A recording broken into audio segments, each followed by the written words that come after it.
Good day everyone, I'm Teacher Justin and let's review. Let's go! If the perimeter of a regular decagon is 214 inches, how long is each side? So, para masagutan natin tong item na to, okay, let's identify what is a regular decagon. A regular decagon is a 10-sided polygon with equal sides. So, yun yung decagon. So, we have here the perimeter of a regular decagon is equivalent to 214 inches. Okay. Now, since alam natin na equal sides yung decagon, okay, ang formula natin for the perimeter is P is equal to 10S. So, 10 times the side of our decagon. Okay. So, let's substitute our given. So, palitan lang natin yung P ng 214. Then, let's divide both sides by 10 to solve for the measurement of each side. So, we have 214 divided by 10. That is equivalent to 21.4 inches. Okay, so, the measurement of each side of this decagon will be 21.4 inches. It will be letter C, 21.4 inches. And that's it. Ta-da! Alright. What is the surface area of a Rubik's Cube whose edge is 6 centimeters long? So, first, ito yung itsura ng Rubik's Cube. And we're asked to get the surface area of the Rubik's Cube. Now, ang formula ng surface area ng isang prism is yung number of faces times the area of the square. So, yan yung yan yung formula na gagamitin natin to get the surface area of this cube. Okay? So, substitute natin. So, number of faces ng isang Rubik's Cube is 6.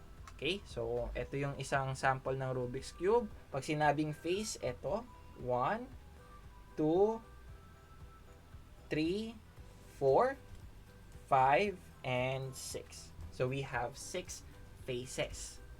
Tapos, yung area ng square natin, okay, yung edge daw niya, pag sinabing edge ng isang cube, ito yung nasa gilid. Ayan, ito yung nasa gilid. Okay, so yung area ng square will be 6, which is the edge, raised to 2.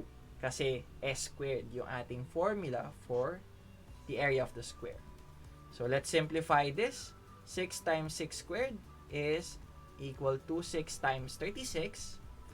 Then, 6 times 36 will give us the surface area, which will be 216 squared centimeters. So, to answer our item, it will be letter A, 216 squared centimeters. And that's it. Ta-da! Alright. A box has a capacity of 16.5 cubic feet. If its length is 2.5 feet and its width is 1.5 feet, what is the height of the box? So, first, para ma-solve natin to, let's draw the box. And it is like this. So, ito siya. It is a rectangular prism. So, yung given is we have a volume of 16.5 cubic feet. So, yan yung ating volume. Now, we're given the length, which is 2.5 feet. And we're given the width, which is 1.5 feet. Now, we're asked to find the height of the box. So, yung height ng box, re-represent natin as the variable x. Kasi yun yung hinahanap natin. So, since given yung volume, we will use the formula for the volume of a box, which is length times width times height. So, let's substitute the value of each variable. So, yung volume is 16.5. It is equal to the measurement of the length, which is 2.5, times the measure of the width, which is 1.5, times the measurement of the height, which is x. Ayan. So, that's all for the value of x by dividing both sides by 2.5 times 1.5. Para ma-cancel natin si 1.5 at si 2.5 beside the variable x. Let's simplify. Now let's divide. So that will give us the value of x, which is 4.4 feet. So to answer the question, what is the height of the box? It is letter D, which is 4.4 feet. And that's it. Ta-da! Alright. A tin can is to be painted blue on its surface. What will be the total area of the tin can that will be covered by paint of its radius is 5 centimeters and its height is 5 centimeters. So, para masagutan natin tong item na to, let's draw the tin can, and yung shape ng isang tin can is in a cylinder. So, ito yung ating tin can. Meron daw siyang radius na 5 centimeters. So, nandito yung radius. Yung height niya is also 5 centimeters. So, yan yung ating height. And we're asked to find the surface area of this cylinder. Okay, so yung surface area niya, ang formula ng surface area ng isang cylinder is 2 pi r times r plus h. Ayan.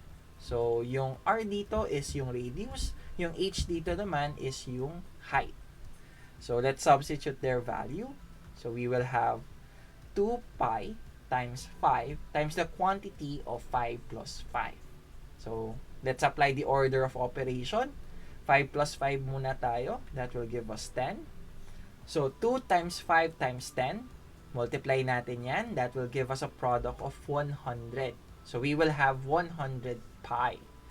And since we're given the value of pi, which is 3.14, let's replace the pi symbol as 3.14. Now, let's multiply 100 times 3.14.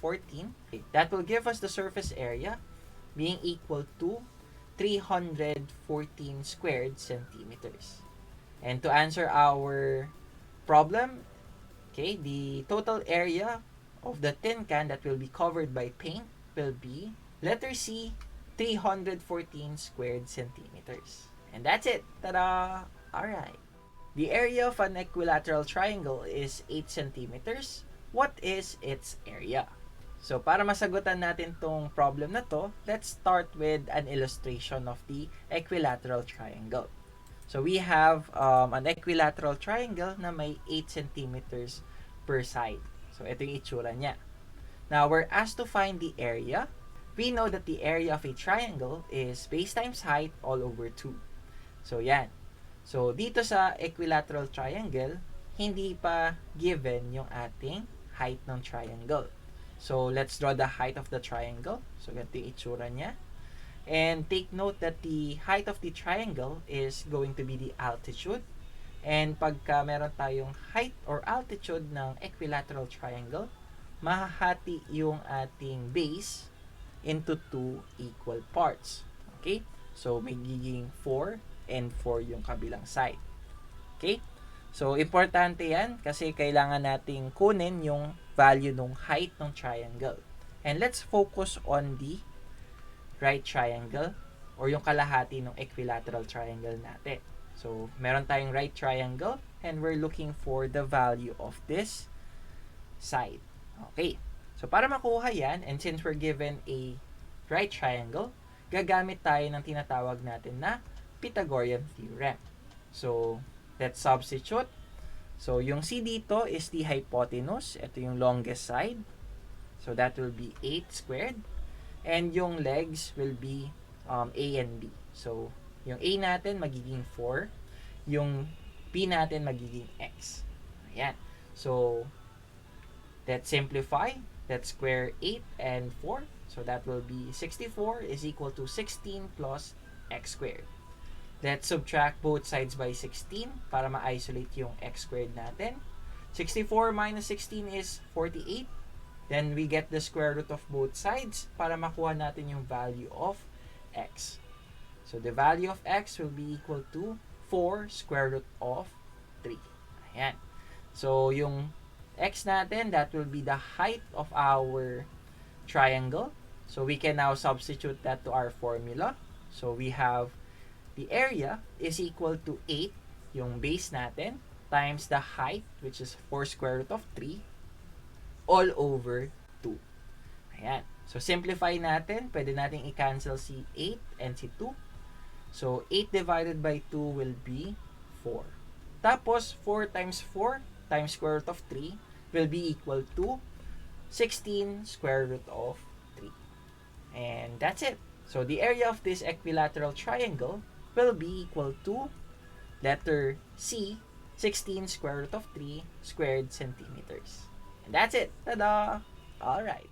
And that is it. If you like this video, give it a thumbs up.